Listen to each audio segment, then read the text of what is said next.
Nii, tere pühapäeva lõunat siis. Hea on vaadata, et see pilt saalis on tõesti nii, et mehi ja naisi ja noori ja vanu on enam-vähem kõiki segamini, et paistab, et majandusvabadused ei ole ära monopoliseeritud ühegi elanikuna keegi poolt, vaid et see skaala on tõepoolest hästi lai. Nii, ma pean hästi kiiresti rääkima selles mõttes, et me oleme natuke üle läinud. Kõigepealt jah, enda siis tutvustuseks lühikene selline CV, et ma arvan, et kõige tähtsam rida siin on see teine rida siin. Et mina olen nagu oma selle kohustuse Eesti rahva ees ära täidetud. Mul on kasupoeg ka veel minust peaaegu pikem. Aga üks pensionär muidugi pärast seda, kui ma olin ees kirjutanud, et keegi, kellel pole ette näidata 3, sest 2 on kohustuslik, üles kasvatatud last ei tohi pensioni suuruse ega pensioni ea suhtes sõna võtta, sest pole mingit moraalset õigust ja siis üks pensionär kirjutas internetis, väga salvestab neid oma lastele mõningaid harrakuid on 1, aga meid on 300 000. Nüüd ma vaatan pimedas ikka nagu tihedamini selja taha, kui ma ringi käin. Nii et jah, viimane amet on mul siis Mainori kõrgkoolis. Oleme teinud, need on meie 2 viimast õpikut, kokku on 7 ja mul on täna sõna majandusministri käest, et tuleb juhtimise, selle ettevõtlusõpik tuleb gümnaasiumidele siis järgmiseks sügiseks. Nii et juulis saab ehk valmis. Ja see on jah minu siis see töökoht, mis on väga valus selles mõttes, et ma tõesti esimese 1,5 aastaga ma sõitsin oma istumise lihased lihtsalt villi.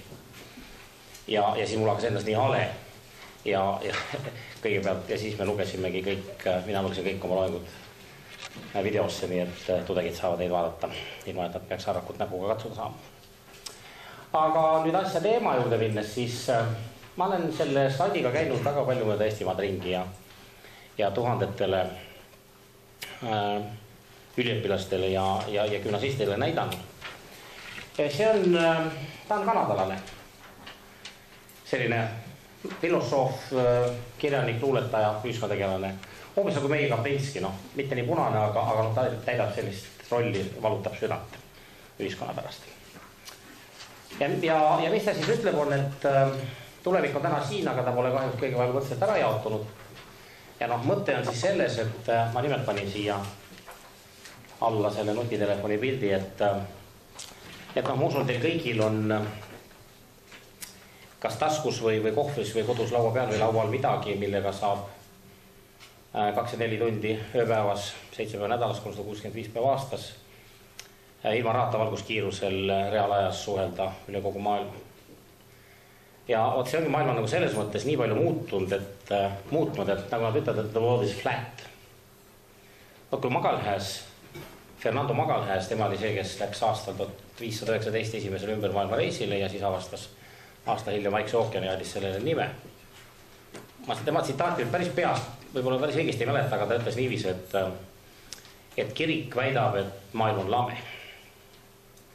Aga mina ei usu seda, sest ma olen näinud maa, varju, kuul ja ma usun oma silmi rohkem kui kirikut. Nii et, ja nüüd mulle tundub, et on jälle 500 aastat mööda läinud ja maailm on uuesti jälle lame. Just nimelt selles mõttes, et ükskõik kus sa ei ela, ma mõtlen, kas kuskil Meikormas või Häädemeestel või kuskil Uus-Meremaal seal, mitte keegi sa ei saa oma rumaluses, oma kolkluses, oma kitsarinnalisuses, oma ebaefektiivsuses nagu peituda maailma sinna selle kummerluse taha ja elada seal raadida nagu omas maalas rõõmsalt edasi veel paar tuhat aastat. Lihtsalt ei saa. Ja see, mis islamimaailmaga juhtub täna, kuna neil reformatsiooni tegemata, siis nad lihtsalt ei sobitugi tänasesse sellesse the world is flat maailma. Ja sealt tulevad kõik need probleemid. Ja kahjuks on see niiviisi, et mis on tõde riikide rahvaste puhul, on tõde ka üksikute iga indiviidide puhul. Ma siin ikka räägin sellest 2 Viljandi koolipoisist, kellest üks, te teate teda kindlasti, ta sai oma tädi kaudu kuulsaks. Armus mingisse hispaanlannasse seal, tegelikult tuli välja, et tuli hispaanlane pärast, eks ju. Tegi siis seal kaameras mingeid asju, mida peab tegema ja vanemad leisid kuuljauk peas. Teine Viljandi koolipoiss samast koolist, tema eitas lennukit, Pealtnägija läks kohale, eitabki lennukit kaamerate ja mikrofonidega. Ennekuulmatu lugu ju, eitan jah, aga kust sa joonised said? Internetis sain. Ja eriti muidugi muljet avaldav oli vaadata siis nende Jakobsoni gümnaasiumi, Viljandi Jakobsoni gümnaasiumi laste nägusid. Kogu gümnaasium oli mul kõik ühes saalis koos. Sest esimene poiss oli sealt. Et kahjuks on see jah niiviisi, et jooksjate rivi on, aga eesminejate tempo kasvab ja tagaloisjate tempo aeglustub tegelikult. Ja mõtlen veel kord, see, mis on tõde kahe Viljandi koolipoisi puhul, on tõde ka riikide rahvaste puhul. Noh, see on nüüd, see on mul Postimehest laenatud ja see on omakorda vist Financial Timesist või kuskilt, et kui me nüüd vaatame, kuidas Eesti on selle masu üle elanud ja tänu millele ja kuidas ta on üle elanud, siis noh, praegu on Eesti veel üks pillisemaid kohti siin Euroopa kaardi peal, kuigi siin on korrigeeritud nüüd üles poole juba, siin on selle aasta prognoos majanduskasv 1,6, tegelikult me juba teame, et tuleb üle 2,5 võib-olla isegi. Ja tööpuuduse numbriks 15,8, nii et on planeeritud, et selle aasta jääb. Ja sinna ta ilmselt jääb ka. Nii et ütleme siis niivis, et me nagu kukkusime sügavamale kui teised ja ma kohe seletan ära ka miks, sest tädi Maali ei saa aru.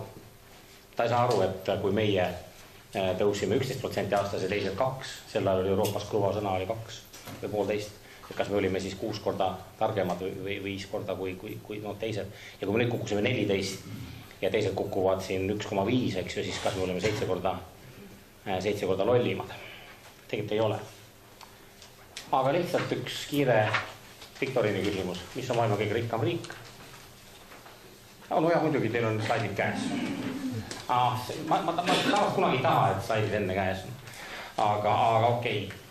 Vaadake nüüd, Norra on sellepärast jääd punaseks, et ma norralastele esinesin hiljaaegu. Kui vaadata seda Eesti numbrit, siis selge see, et on aastaga kõvasti kukkunud. Et alati on probleem, kui raha on vähe, aga seda probleemi oluliselt leevendab, kui naabritel on veelgi vähem, eks ju, nii et see on nagu üks rõõmustav kogu selle asja juures. Aga kui nüüd vaadata seda numbrit siin, et see on siis 19 000 ja võrrelda näiteks Norraga või siin Luksemburgiga või USA-gagi, eks ju, et kas siis saab öelda, et Eestis on elu 4 korda kehvem kui Luksemburgis. 4 korda, kas inimesed elavad Luksemburgis 4 korda paremini kui Eestis? Ma usun, et mitte. Muidugi see kõik on seotud vägagi töötootlikkusega. Sest hea elu tuleb ainult töö tegemisest. Ja siin on nüüd 2009 aasta andmed, et kui ameeriklane teeb tund aega tööd, siis ta on loonud väärtust $38 eest. Eestlane 22 eest. Et need tootlikkuse ja elustandardi numbrid on suhteliselt proportsioonis. Ja see siin on 50, see on aasta 1950. Lihtsalt see teine veerg, mul ei ole sinna kirja pandud, aga et te teaksid. Kus on maailmas kõige varem elu, nii, et kas nüüd on Luksemburg automaatselt kohe esimene, aga ta ei ole. No selge see, et Island on tänaseks ilmselt veelgi kukkunud. Aga kui me nüüd vaatame seda Eesti, seda numbrit, tähtis ei ole mitte, et me oleme 40. Ma teadsin, et sotsiaalteadlased on iga kord jälle täidavad ajalehe külgi, kui Eesti on jälle kukkunud 2 kohta inimarengu indeksis ja siis nad võtavad kõvasti sõna, et näed, see on kõik selle tänu sellele räigele liberaalsele turumajanduse mudelile, et saite, mis tahtsite. Tähtis ei ole 40 või 42 või 38 olla, tähtis on seda numbrit võrrelda, seda indeksit ennast esimese.